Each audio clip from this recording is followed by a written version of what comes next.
saya kasih tahu kepada Anda satu mazmur yang bisa Anda bawa dalam doa kalau Anda lagi stres.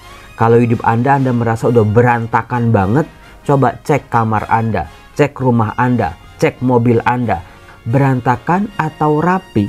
Kalau berantakan, jangan-jangan bisa jadi kemungkinan kita lagi stres di bawah tekanan. Salam damai sejahtera saudara-saudaraku yang terkasih pencinta firman Tuhan. Berjumpa kembali dengan Bible Learning with Father Joseph. Saudara-saudaraku, bagaimana kabar Anda hari ini? Di awal masa pantang puasa ini masih semangat Romo. Saya mau pantang puasa, amal kasih saya naik kelas Romo dari tahun-tahun sebelumnya. Maksudnya apa? Bagaimana kita bisa ngecek bahwa iman kita, pertobatan kita naik kelas atau tidak? Jangan-jangan dari dulu masih kayak anak 1 SD aja. Sekarang enggak Romo, saya udah levelnya S2, S3 Romo dalam hal pantang puasa. Mungkin kalau dulu, karena kita mungkin juga belum tahu, kita seringkali pajang-pajang di medsos kita ngomong sama orang, aku nih pantang ini loh, aku nih puasa ini loh, aku nih bukanya nih jam segini loh. Itu dulu Romo, masa lalu saya Romo. Tapi Tuhan Yesus mengajarkan kalau kamu berpuasa, jangan sampai orang lain tahu kamu berpantang ataupun berpuasa. Maka sekarang sih saya yang penting diem aja Romo, hanya saya dan Tuhan yang tahu. Bagaimana saya olah secara pribadi, bukan untuk dipamer-pamerin, apalagi untuk dipuji-puji sama orang.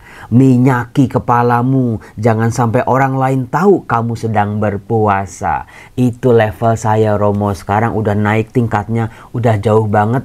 Berkat apa? Berkat firman Tuhan yang kita baca secara rutin, kita dalami, kita tahu maksudnya apa. Saya mau menyapa dulu dong penonton Bible Learning yang di Kanada katanya banyak, yang di LA katanya banyak, yang di Taiwan, yang di Hong Kong juga katanya banyak. Saya mau baca ini, 5 pelanggan lah, jangan banyak-banyak. Ada Bapak Anthony Kiro, ada Ibu Luciani Santoso, ada Christine Nadeak, ada Go Anissa Putri, ada Daphne. Terima kasih sudah banyak pelanggan-pelanggan yang mulai bergabung. Karena apa? Dengan berlangganan Anda memperoleh keuntungan-keuntungan dari YouTube-nya. Misalnya video-video Bible Learning setiap jam 6 sore. Anda mungkin lupa, nggak nyalain loncengnya, langsung diingatin sama YouTube. Lalu bisa dengan mudah saya membaca komen-komen Anda. Saudara-saudaraku yang terkasih, apakah Anda pernah hidup di zaman susah? Pernah dong Romo dulu waktu zaman tahun 60-an itu Romo. Pernah Romo tahun 98 itu Romo. Pernah Romo tahun 2020-an itu Romo. Susah banget Romo. Aduh Romo, ngapain narik-nariknya mundur belakang jauh banget, zaman perang segala. Sekarang aja Romo, hidup juga lagi nggak baik-baik aja.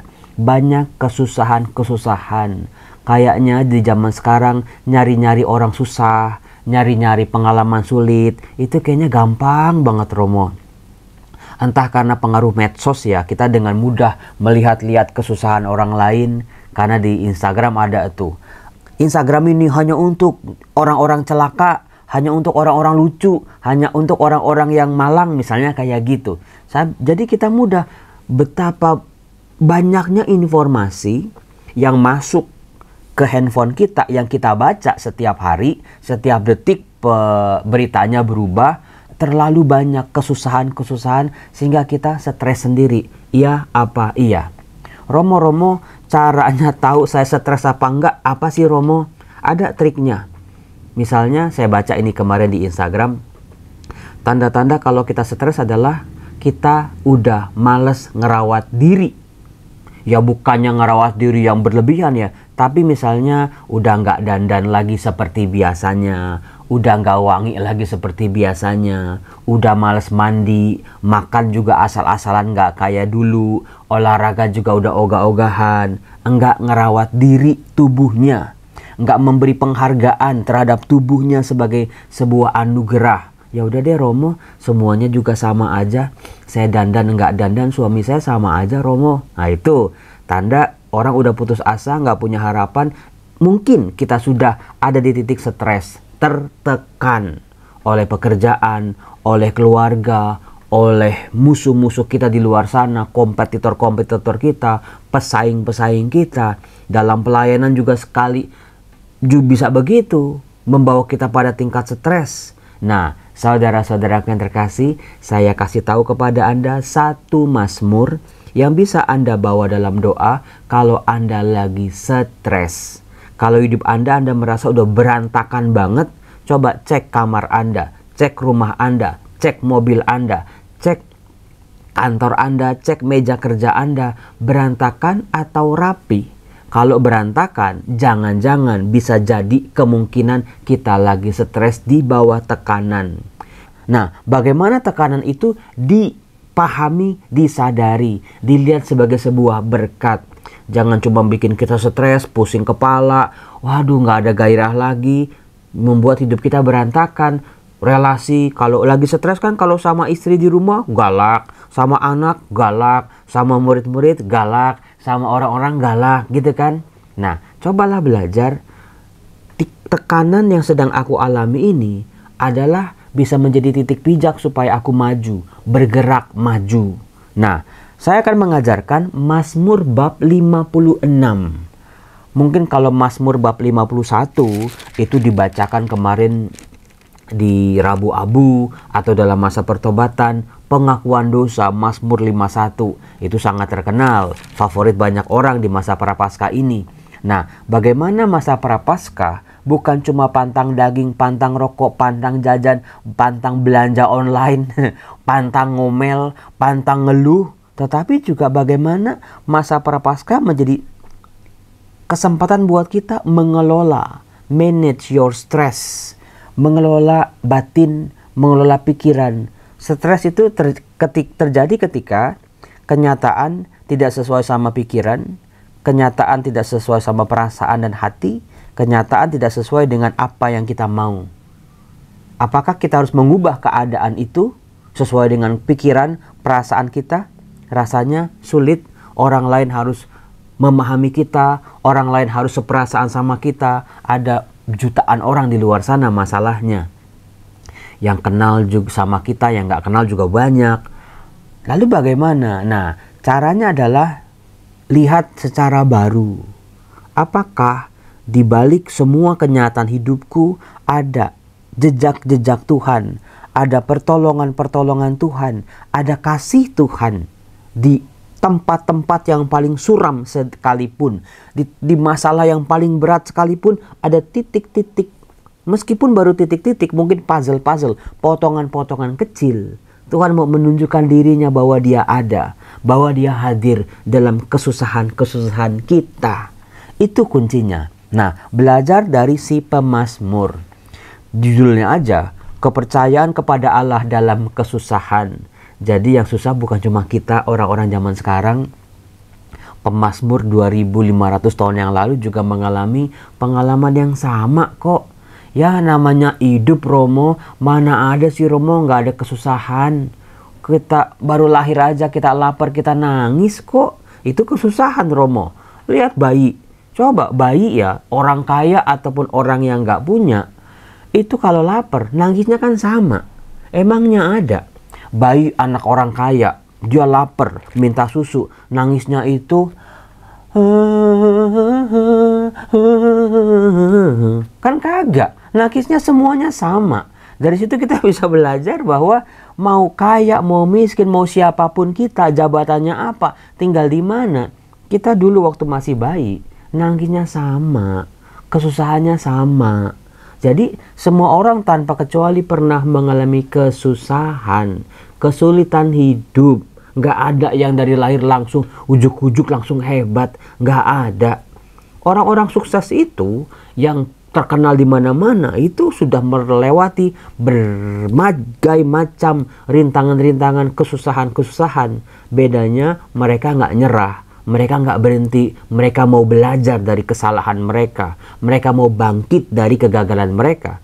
Itu bedanya sama kita. Mungkin ya, mereka udah ratusan kali gagal. Kita baru gagal 3 kali aja udah merasa, aduh Tuhan gak adil, Tuhan itu gak sayang, Tuhan ini begini, Tuhan itu begitu. Yuk bersama Mazmur bab 56. Dia berseru begini, kasihanilah aku ya Allah, sebab orang-orang menginjak-injak aku. Jadi yang injek-injek dia bukan cuma satu orang. Ini injek-injek bukan yang gaya orang tua zaman dulu ya. Dulu nenek oma saya, emak saya tuh kalau malam-malam minta diinjek-injek. Papa saya juga kalau malam habis pulang kerja minta diinjek-injek. Bukan yang kayak gitu. Tapi injek-injek secara simbolis. Betul-betul harga diri, nama baik, usaha baik kita diinjek-injek. Nggak dipandang, nggak dihargai. Betul-betul. Apa ya, itu pengalaman paling nggak mengenakan sih. Harga diri kita hancur karena dihancurkan oleh orang lain. Dan ini banyak. Sepanjang hari orang memerangi dan menghimpit aku. Itu. Musuhnya banyak. Setiap hari, setiap saat. Kemanapun dia pergi selalu ada musuhnya. Kemana dia pergi selalu ada orang yang memerangi dia. Ini aneh bin ajaib sih sebetulnya. Apakah Anda pernah ada di pihak seperti si pemazmur ini? Kalau iya, coba dalamin, hayati, ikuti kepercayaan doa si pemazmur. Seteru-seteruku menginjak-injak aku sepanjang hari. Bahkan banyak orang yang memerangi aku dengan sombong. Jadi diulang lagi tuh.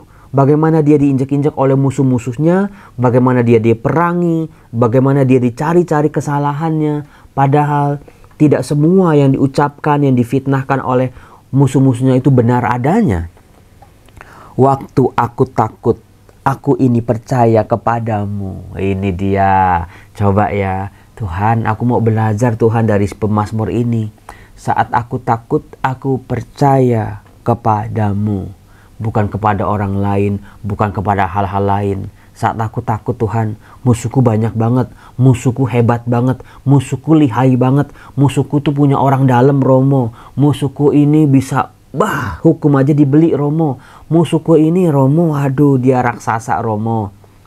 Kepada Allah yang firman-Nya kupuji. Kepada Allah aku percaya, aku tidak takut. Apakah yang dapat dilakukan manusia terhadap aku?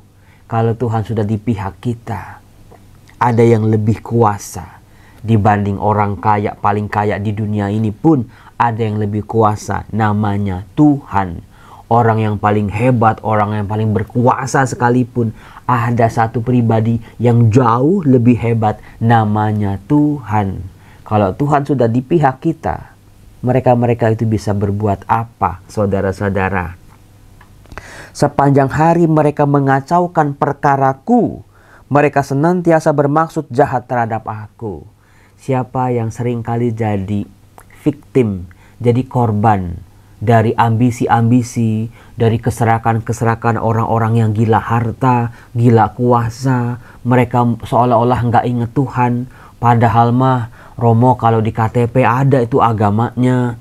Padahal Romo aksesorisnya mah agama banget. Ngomongnya juga rohani terus Romo. Tapi kalau udah soal duit, kuasa, waduh, lupa sama Tuhan. Siapa yang pernah seperti itu posisinya? Nah di sini saudara-saudara, perkara kita dikacaukan ya dengan cara-cara mereka yang jahat. Mereka mau menyerbu, mereka mengintip, mengamat-ngamati langkahku, seperti orang-orang yang ingin mencabut nyawaku. Apakah mereka dapat luput dengan kejahatan mereka? Runtuhkanlah bangsa-bangsa dengan murka-Mu ya Allah. Sengsaraku, Engkaulah yang menghitung. Air mataku Kau taruh ke dalam kirbat-Mu. Bukankah semuanya telah Kau daftarkan? Air mataku Kau taruh dalam kirbat-Mu. Kirbat itu semacam botol kecil. Jadi orang-orang Yahudi punya kebiasaan, kalau mereka menangis karena mereka dijadikan korban, mereka difitnah gitu, mereka nangis, mereka tampung tuh di kirbat air matanya betul-betul. Terus nanti dipersembahkan kepada Allah.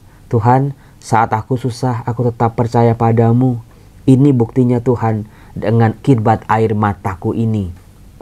Saudara-saudaraku terkasih, kalau Anda pikir-pikir, Anda bayangkan ya, Kirbat-kirbat kita, kirbat air mata kita di surga sana udah berapa botol coba. Aduh Romo udah lusinan botol, Romo nangis mulu, masalah mulu Romo, dirugikan terus, jadi korban terus, diinjak-injak terus Romo.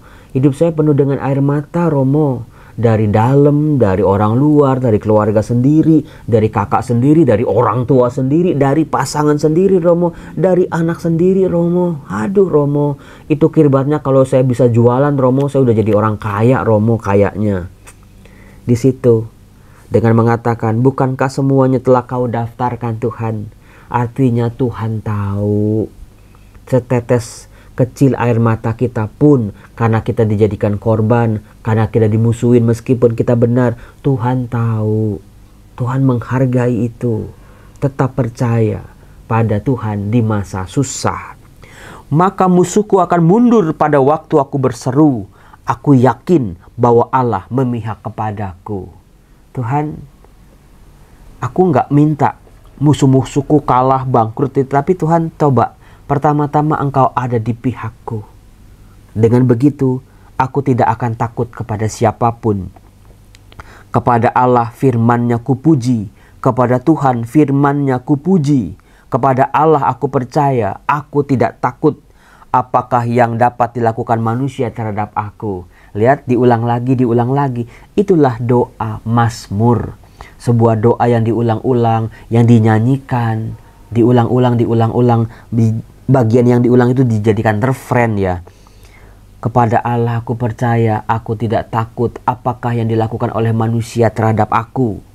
Nazarku kepadamu ya Allah akan kulaksanakan, dan korban syukur akan kubayar kepadamu.